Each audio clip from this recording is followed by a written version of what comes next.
we're going to spend a few minutes doing meditation together, and then we can dive back into some of what you are wanting to allow into your life. So I'm going to put on the song.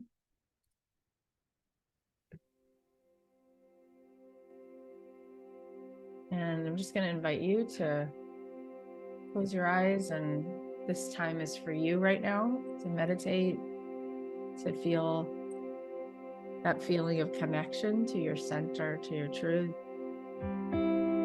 So just take a few deep breaths.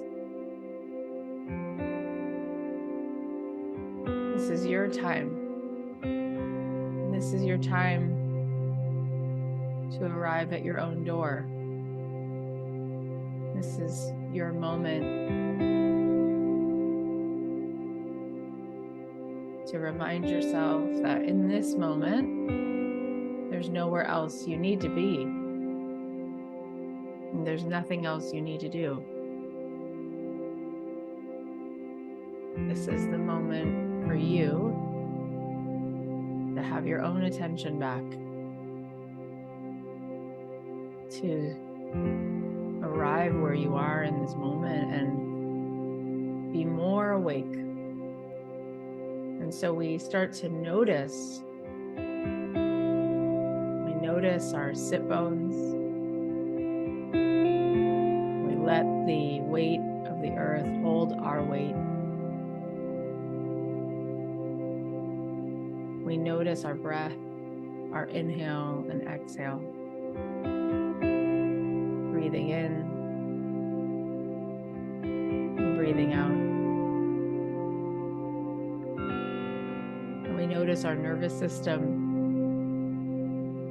starting to get the signal that it's okay to relax. And we're telling our body that it is safe in this moment to be in this moment and not hypervigilant and not worried about the future or the past, but just to be here. And we become connected to the part of us that is our true north. The part of us that is our essence, our essential truth, our real self. And just like that, there it is. This depth, this connection. And in this place, we become a witness to the mind. We no longer are in the blizzard of the mind. We are witnessing it. And if the mind wanders without any judgment, we just notice it and let it be. And we keep returning our attention to this part of us that is energy, that is connected to all that is.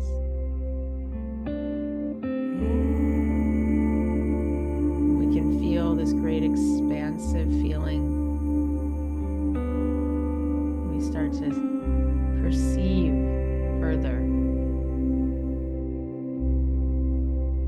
And we feel connected to the field of energy that we are a part of, that is all around us. This infinite energy. Start to wake up the receivers within us. There are points where we feel this electric, this charge, this current. We can feel it around our heart space, opening.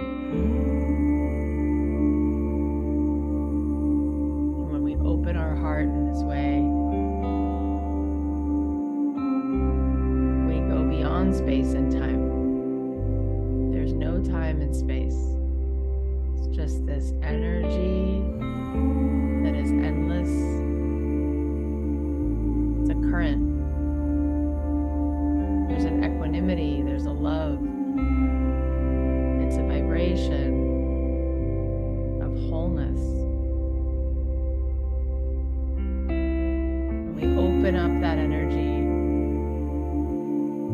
start to open up our whole being. We feel connected to the stars, connected to the planets as they move, connected to every blade of grass.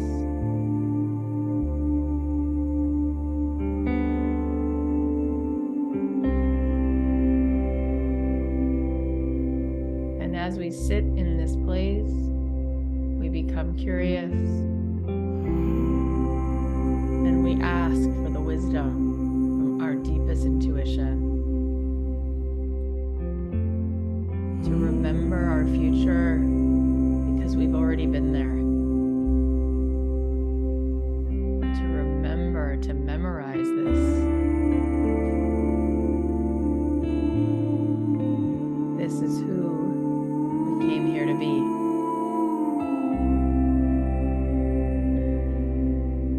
And as we align our mind and our hearts, we become this magnet.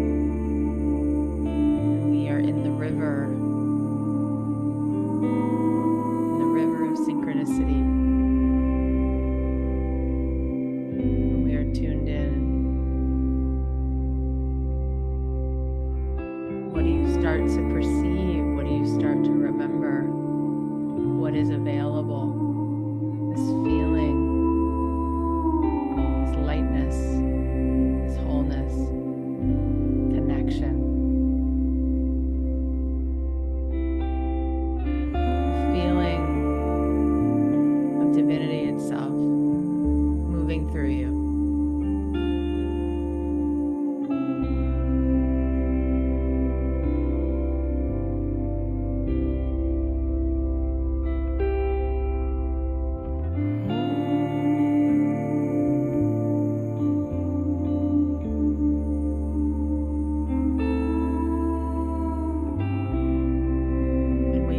This part of us, this deep intuition for clarity. What do we need to know? What do we need to be reminded of now?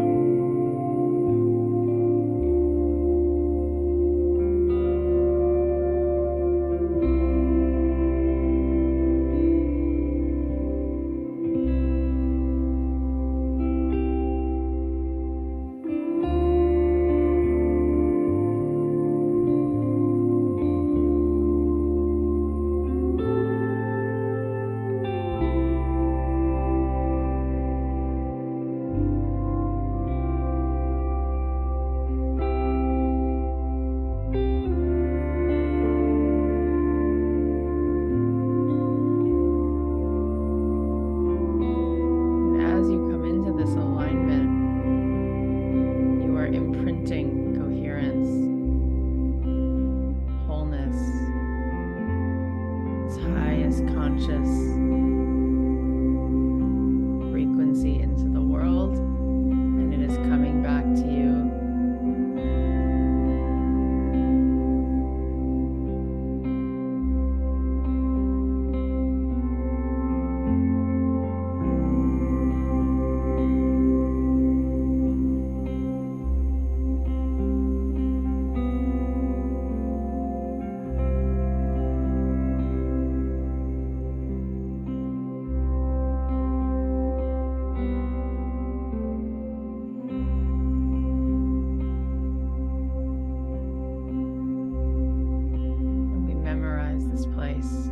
So we can return again.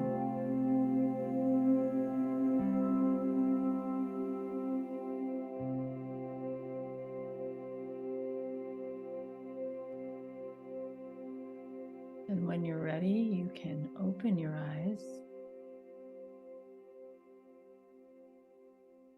and tell me in the chat how it feels to stop. That was like a 10-minute meditation. How does it feel to give yourself that time? Just 10 minutes. 10 minutes that is so good for you in every way. Biologically, you just gave yourself an infusion of health. you allowed your nervous system to calm itself so that your cells can regenerate themselves. And you had moments where you can calm down the cortisol and instead receive this level of life and wholeness. So this is the practice of being here, of being who we came here to be. And we continue to then create this oneness, this coherent oneness.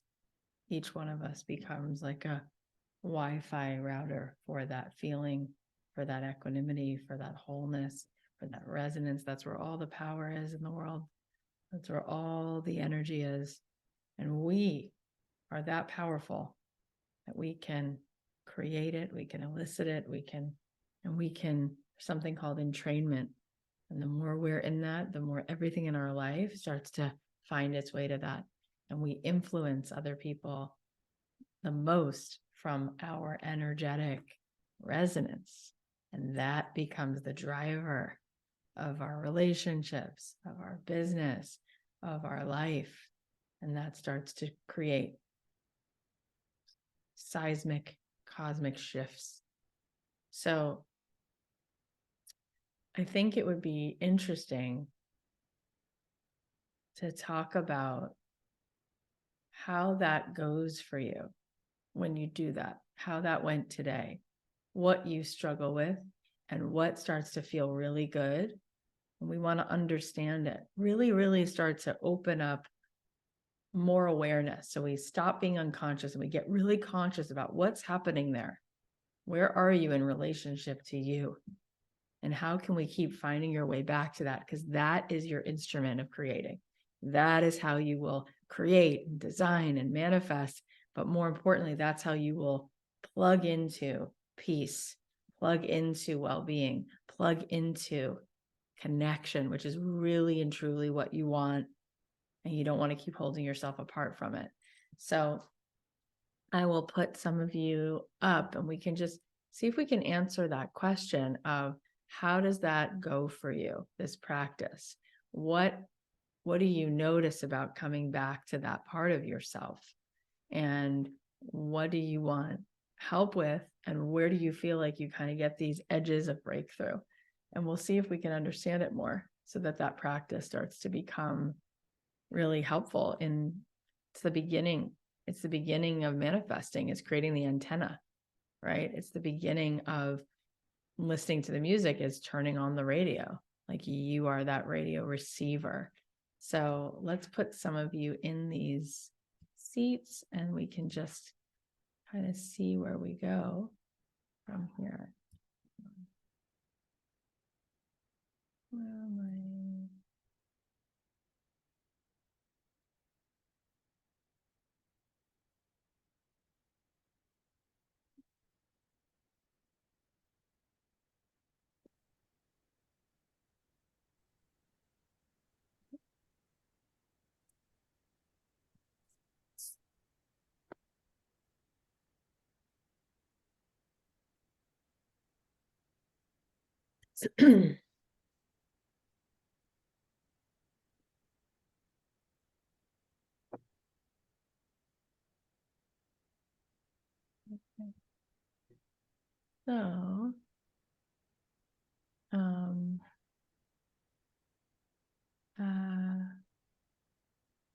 So, for let's see how far we get, and we could always add more people.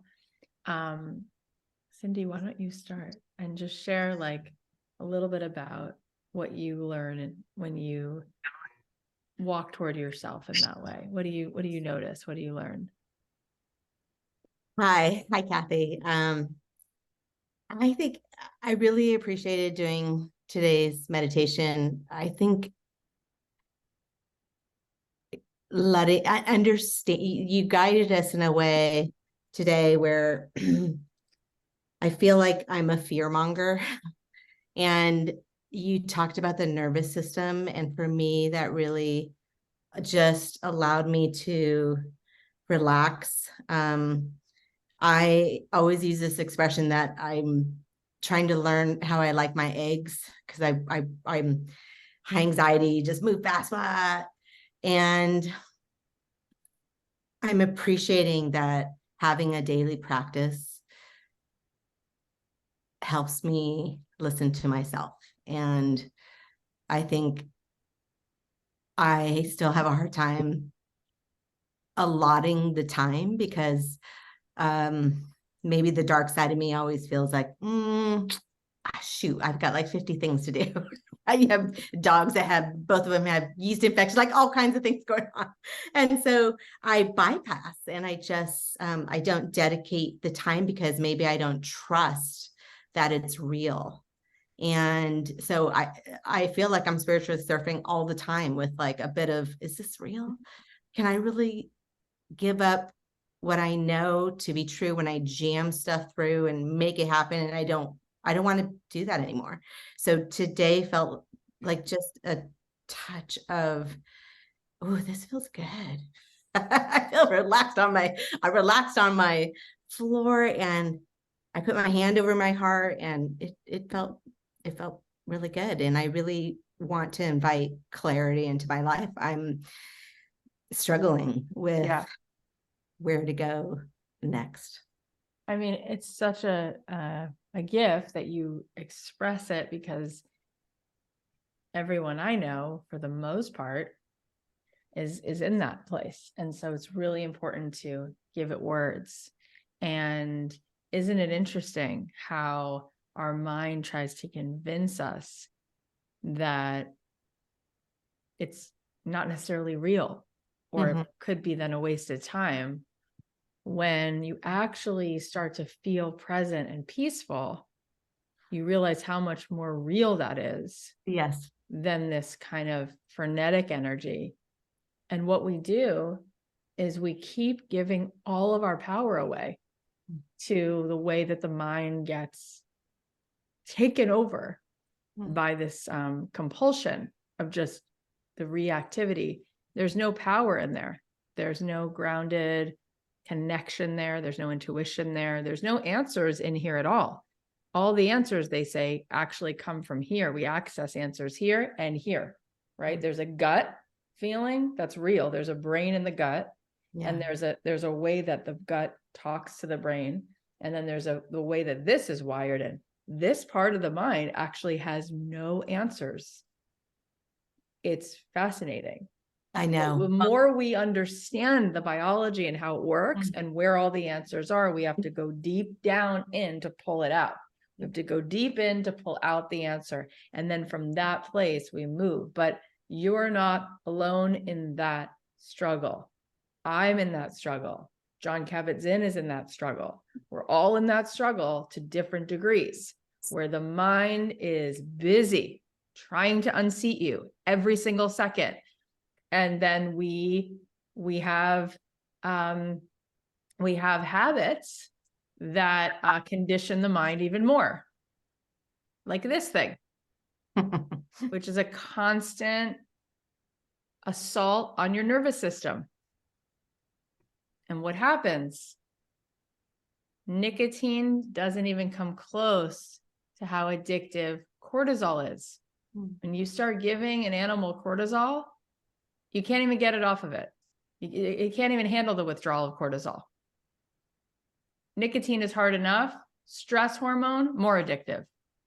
I love this conversation, because I think I do waffle a ton, and I have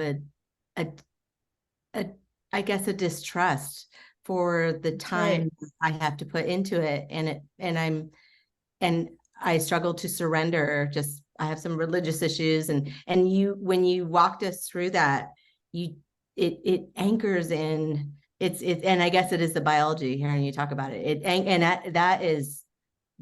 That is where the truth is for me. Like, I felt myself really relaxing into that. So thank you. Yes. And I love that you share it, because type a 1 in the chat if you know exactly what she means. And that's why these conversations are so important because we want our life back. And we want our health back. And we would like to live to the hundreds, like the blue zone folks, but happily the way they live. And so this is the work, is getting off of cortisol. Now, why are people so addicted to the cortisol? Because there is a false sense of control when we don't feel good. The work that we have had shows us that the research is the more open, the higher elevation, even though we wind up feeling, the more we do it, we feel so much more powerful in that. The illusion is that there's a lack of control. There's a vulnerability to a loving, centered vibration. So in order for the brain to feel, when the brain is not attended and we don't work from here, we work from here, this part of your brain says, cortisol is worth it because I'll be in control, as if anyone who's reactive is ever in control of the room. They lose every time.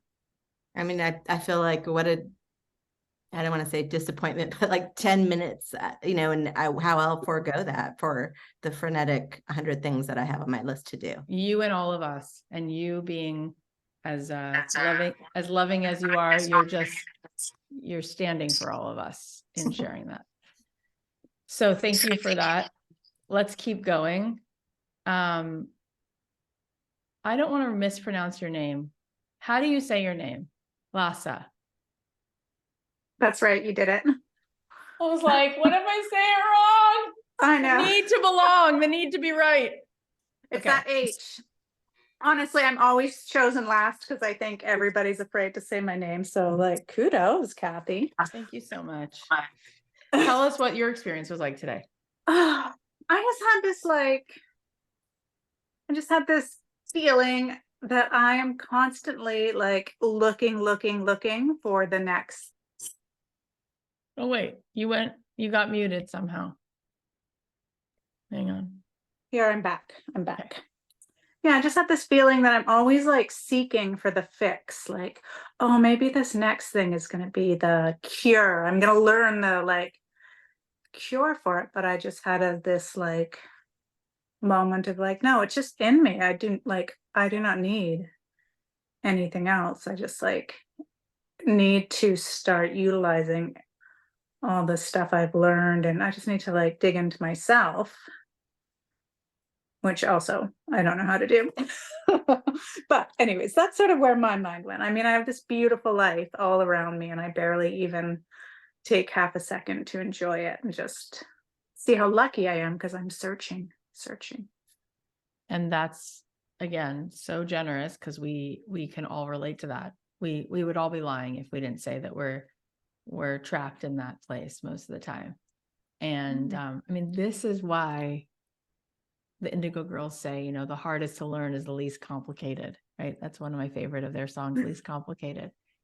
But this is why something as simple as finding your way to the answer that is already there within you.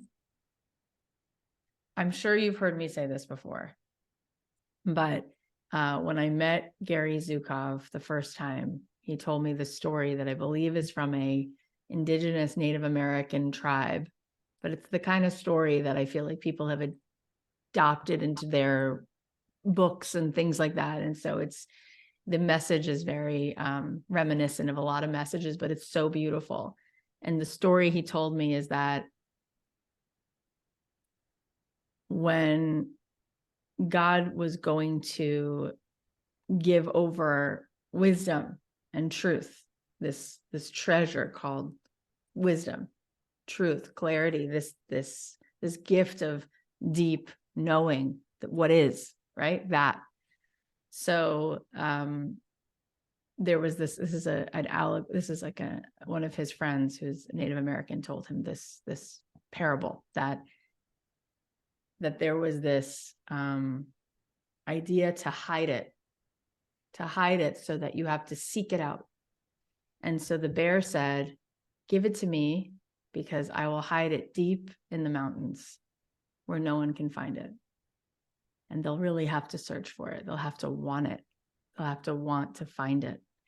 And then the answer was, well, eventually they'll find it there. And then the eagle said, well, give it to me because I'll take it as high as I can possibly go, and they won't find it there. And the answer was, eventually they're smart enough, they'll find it. And so then the mole, I guess, that doesn't have sight, right, said, hide it inside of them because it's the last place they'll ever look. Wow, that's cool. So that's really present, isn't it? That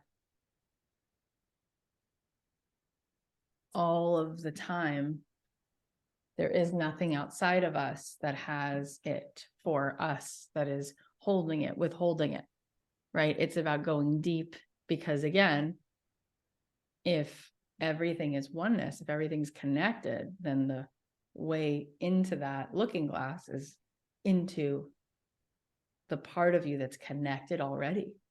It's inextricably connected. You know, a bee, if you look at a bumblebee under a microscope, its eye looks like honeycomb. So that which it seeks, it is. It's like everything is literally a hologram of everything else. Everything's a micro. It's like unbelievable. And so it's like we need to create a way in. We need to keep memorizing. And here's the good news, you guys.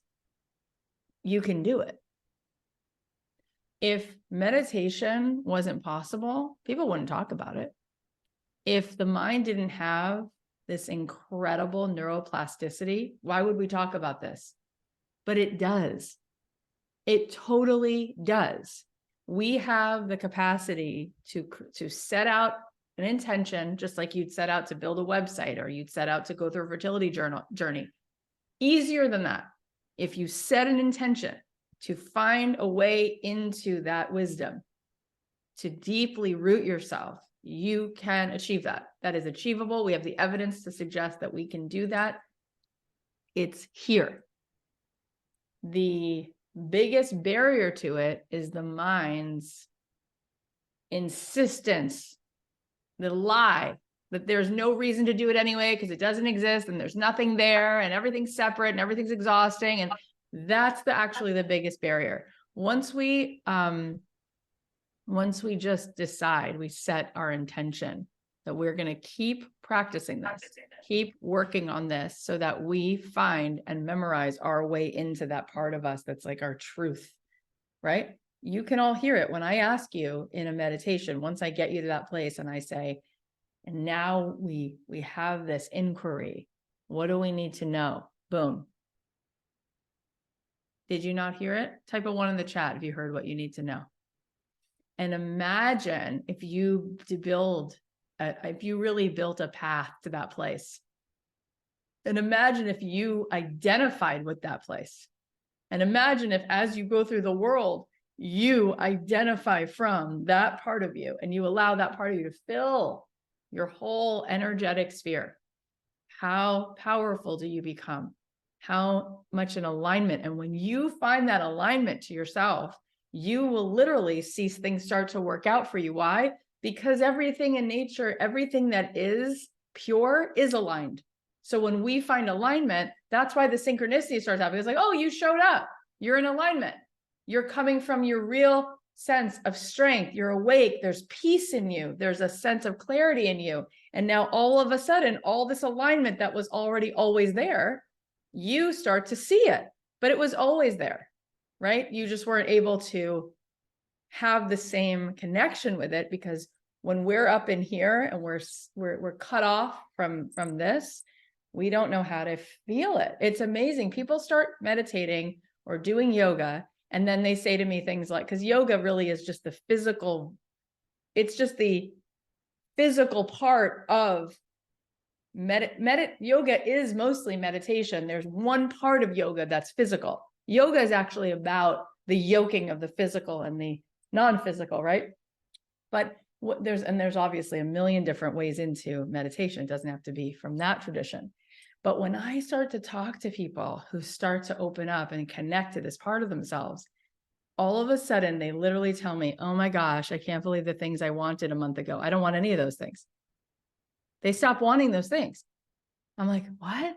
Like, yeah, I don't want that job. I don't want that house. I don't want to live in over there. I don't want to date that guy. It's like all of a sudden there's this clarity of alignment. Instead, I want to do this. Instead, it's like, oh, so the confusion was we were just disconnected from our truth. We were so married to all these ideas that were really keeping us in this frenetic place where we couldn't move because we were stuck outside, looking outside of ourselves. So that thing that you're looking for, that you were talking about, like, it's you. You're looking for your way back to the divine, back to your connection with like your essence, the part of you that has wisdom, the part of you that has this like feeling of equanimity and real peace and clarity. And it has an answer. And our job every day really is to try to connect with that and know what is your next. Where is it pointing you toward alignment? And just keep moving toward it. And then you get led, because alignment is already happening. So once you're on that path, it's amazing how it starts to just move you there. And then you feel so satisfied. You just feel so satisfied. So I love that we're having this conversation, and I love that we're practicing it. And the better and better we get at finding this, we just get there faster. We can get there faster and faster, and you start feeling it in a much more vibrant way. Danielle, would you like to share? How did it go for you today? Hi. Yes, I would love to share. This is my second call and my first time talking to you, so I'm very excited to be here. And I'm really happy that you asked this question, because I had some realizations as you asked it, which is just how incredibly difficult it's been for me lately to meditate. And I have been meditating since I was young, and typically have a pretty easy time dropping in and hearing what I need to hear, connecting to my visions, and like really like having such a clear vision of my creative sort of what I'm meant to be doing with my life. And I think that it's been so hard for me lately um, because my life has led me in a direction in the last few years that's so incredibly painfully far away from what I know is my purpose and what I know has been my vision for so long. And I was really on that path and gaining strides and making momentum and always checking in and doing what I felt I was led to do. And it led me into incredible hardship and just leveled out my life completely. Like I went through this phase of like everything personally, professionally, everything got annihilated and back down to ground level. And since then, that was about 3 years ago, I've been building up. So I think that we're trying to build back up. And I have like these part-time jobs that are kind of soul sucking, but my main real job has just been rebuilding my nervous system. And when I drop in to my meditations, I get reminded of what I'm really meant to do and what my purpose is. And it's like a dagger, because I'm not doing that. And I'm like constantly, okay, well, guide me. Where am I supposed to go? How do I do this? And I just feel really, really stuck. So actually, what got me to sign up for this call was I had a meditation like 2 weeks ago. And I finally was able to drop in and connect and didn't get super restless and run away. And it reminded me, it was like, you're meant to be doing your brand again. Why aren't you doing your brand? And I signed up for this. I was like, I need help, because I've taken one too many punches. I've taken so many punches, I can't do it alone anymore. And I don't believe in it anymore. I don't have faith anymore. And I was really going down this path of like, okay, I just need to get a job, because right now my expenses are larger than what I'm getting paid. So I just need to go get a job, work for somebody, make some money so I can feel secure. And then I drop in and it's like, nope, you need to do your thing. And I'm like, how the hell am I supposed to do that now? So anyway, today when I dropped in, it was very hard again. But the one thing that I did hear was no one can take you away from yourself. And I think that's what I want to say. And I just really I'm very happy to have, I am a spiritual person, so I love the way that you your perspective and the way that you come at all of this, because I want to do my, I want to have my company and do all my creative things that were going so well before I had to, before COVID hit and I had to get divorced and I had to move and all these circumstantial things happened. But really, I just want to feel like I'm in my purpose, and I want to be, comfortable and be able to take good care of my daughter and live with financial freedom, and feel like I'm giving back to the world in some positive way. So bottom line is, I'm not sure why I'm feeling these very strong directions, but not feeling successful in how I'm manifesting, because I'm actually usually a pretty magical manifester. And the last few years, I just feel like brick wall blocked. First of all, I really appreciate so much the honesty of these conversations. I think that we're all so thirsty for honesty, all day long on the phone scrolling. There's very little of that.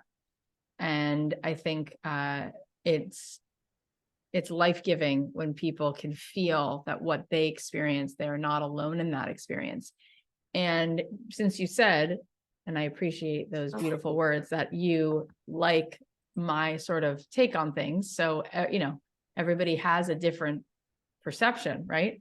My take on things is that the wisdom that I understand, to my greatest understanding, we come to this world for a soul curriculum, and we volunteered for it. We actually saw the whole thing before we came and agreed to do it. The soul sees it and signs the mission. And often when we go through the things we go through, we don't understand that there is a way in which all of it is the curriculum and the process. A friend of mine yesterday, we were meditating together, which, by the way, I recommend to just make that appointment to meditate with somebody, or to say that you're each going to listen to this particular meditation that's in our portal or that you find online, and you'll listen to it together, and then you text each other when you finish listening to it. And that way you have that collective consciousness, whether you're in the same room or not, you are literally local to each other energetically, right? And you can feel into each other's energy, and then you can have that feeling of support. But I was meditating with a friend, and I said to her, how did you become so connected to this path? Now she's into Vedic astrology, which I know nothing about. And she's into all these things, which I don't know much about. And she's really into it. And I appreciate it. I think it's really fun to listen to.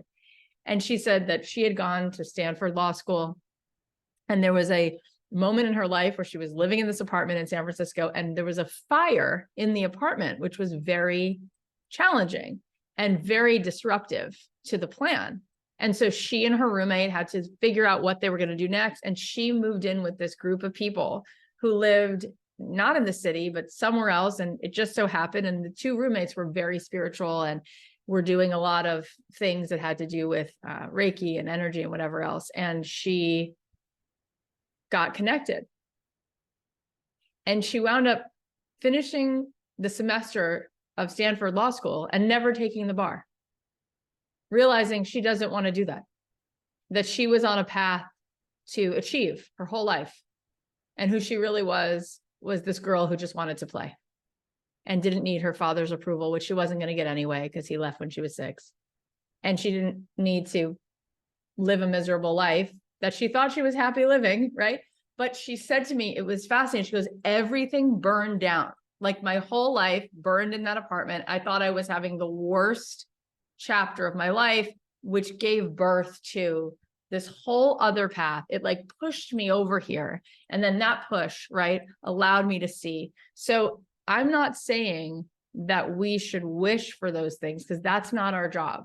Our job is not to wish for these things. That's not our job. But what we are understanding is that there's a way in which we are constantly, really, really able to see that there's this incredible way that things move, and the way they move, sometimes we have to get really uncomfortable to finally stand for things that really matter. And if you really look at, that process from being like a soul kind of curriculum, it gives it different meaning, right? It sort of changes the meaning of it. But I love that you are in this moment of this bold, vivid claiming of really honoring, this is what my intuition says, this is it, and I'm not going to hold myself apart from it, right? And I guess I wonder what comes up for you that keeps you from just allowing yourself to trust that. Like, what's the fear of trusting that which you know? For me, it's my head for sure, logic and past experiences, because I know I'm not special in this. As an entrepreneur, I have been disappointed so many times, and I've watched other people rise to the top that I feel are less deserving. In my head, I'm like, why are they, whatever. Comparison is lame, and I know that. But I think that getting so close, so close, and then having it all fall apart so many times, there's a part of me that's like, well, that's just what's going to happen again. And logically, you don't have the resources at this point. You're so far away from it now. You've paused it for so long. How can you get back there? Didn't work before. Why would it work now? Like, who's going to help you? You can't do it alone. Like, these kinds of things make it really hard for me to just be like, oh, okay, it's just going to happen. And it's, because my mind wants to be like, well, how can I be active in that? What can I do in this process? Certainly not just like going to a job that feels totally irrelevant to who I am every day is going to help that. I need to make a change. I need to do something. But there's really nothing coming through intuitively that I can actually do about it. So today on my podcast, we published this episode we just did with Allie Webb, who created Dry Bar. I listened to it. Isn't that an amazing moment? It was great for you to hear that, especially now. There was so much that's ringing like true for me, just like some crossover. But she wrote this book, for those of you who don't know, and it just came out, and it's called The Messy Truth: How I Sold My Business for Millions, but Almost Lost Myself. And she talks about what has gone on over the last few years. And she very candidly talks about this crescendo in her business and simultaneously very serious things happening at home, including her son and his mental health and his fight for his life. And what wound up coming out as the gift from changing course of what was the priority for her, to listening, to being forced to stop and listen. And now as a family, how her son's journey opened them all up to integrity with themselves and honesty with themselves. And now, thank God, he's on the other side of that. He's going to college, and he created this avalanche of honesty because she and her husband had gotten divorced, and he was having his own experience with that. And eventually it became so crucial that they all had to listen and realize that everything they thought they were building, they were actually destroying all these things that mattered most, called integrity, called peace, called family connection, called everything that they came for. So that is beautiful. What's also important, though, is that we don't simplify things to mean that, well, if you become successful, then you wind up losing what really matters. It's like, well, no, that's also not true.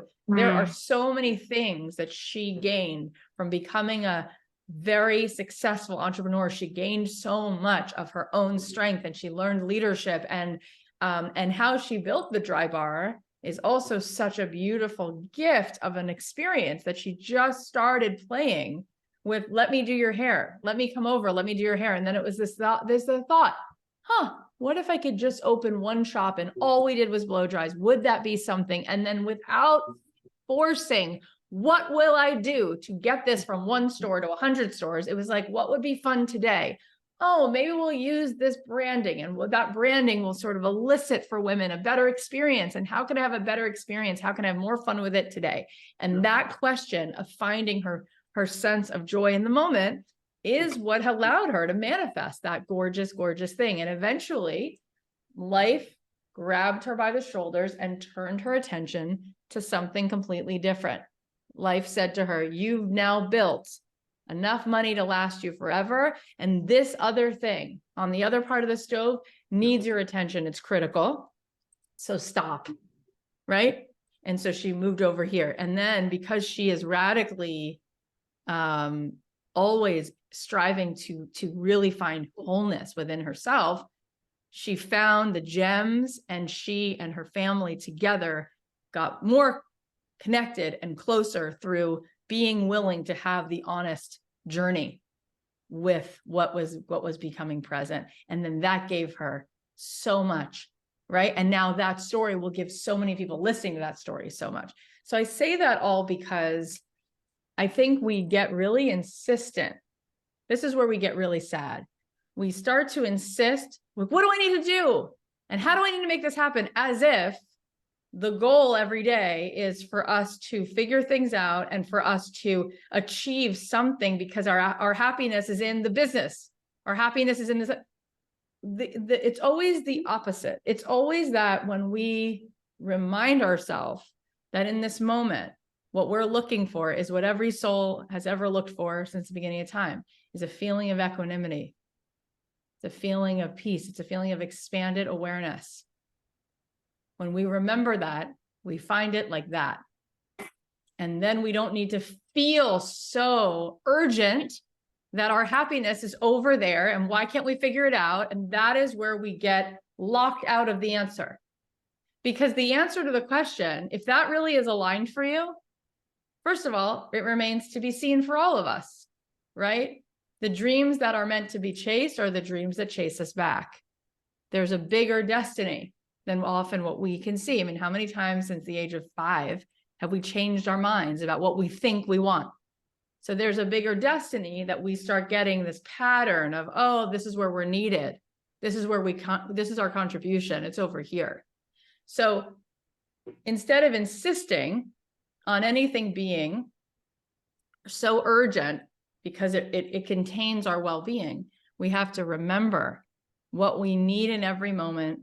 What we are looking for in every moment is this feeling of equanimity, this relationship to the moment where there's an expanded sense of awareness, where we feel this feeling of this power in being with this moment and being with this part of ourself that is always expanded and aware. And then what starts to happen is we shut off the fight or flight response long enough, there's a download.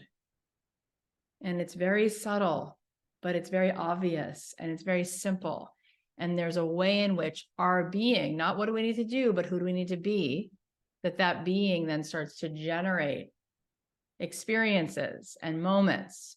And we wind up enjoying that ride because we are present in the ride, as opposed to constantly feeling like we should be somewhere other than where we are and we're failing because we're not there. That is a lose-lose, right? So in the moment, once we actually remember to find our way back to what feels like equanimity here, it's like, oh, I just got the best book idea. I mean, that's what Allie said to me. She's like, they wanted me to write a book. And by doing my meditation practice, I was like, oh, this is the book, to write about how messy it is. Boom, that's the book, right? Oh, this is the career. These blow dries that I'm doing right now, this is it. Don't overcomplicate it. Just do that. The answers are always under our feet, but we keep tripping over them because we're not where our feet are to hear them. We're 15 steps forward. We're not present, right? So we have to really wake up, open the lens, widen the aperture, open the focus, right? By getting out of this mind that's gripping so tightly because the nervous system is saying, I can't relax. all of my well-being is in needing this thing to change.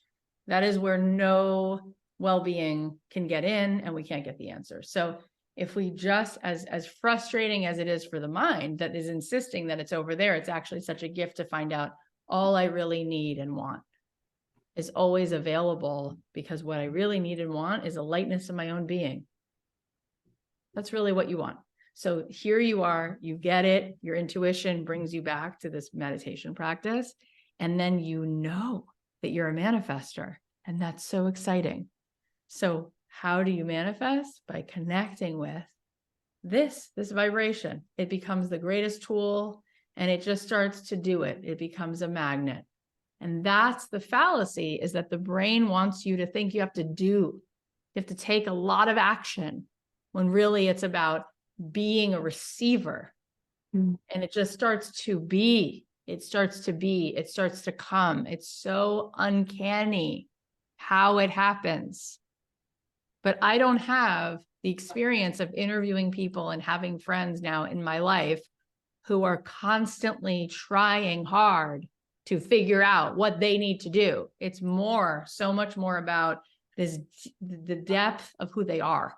There's a being, there's a rootedness. And next thing they know, it's like just this very easy, constant opportunity flow of, you should come here, come speak over here, come meet this person.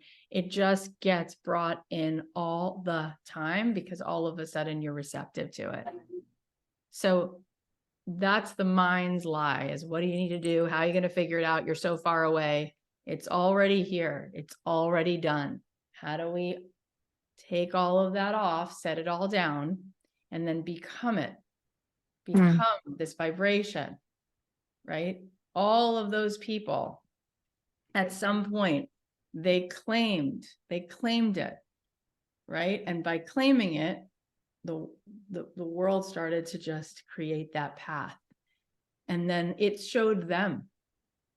That's the great surrender experiment. It's going to show you what you need to be and where you need to go. And we don't have to try to control all of that. And I know that that's really difficult, but that's where all of the joy is. That's where all of the joy is. And then we get to have a mystical, fun experience. It becomes an adventure, like, where am I going to go today? Where will I be led? How can I be useful? What will feel so good? What can I experience? What can I look at? What can I taste? What can I enjoy? Wow. And then you just keep reading it, and it's just coming right to you all the time.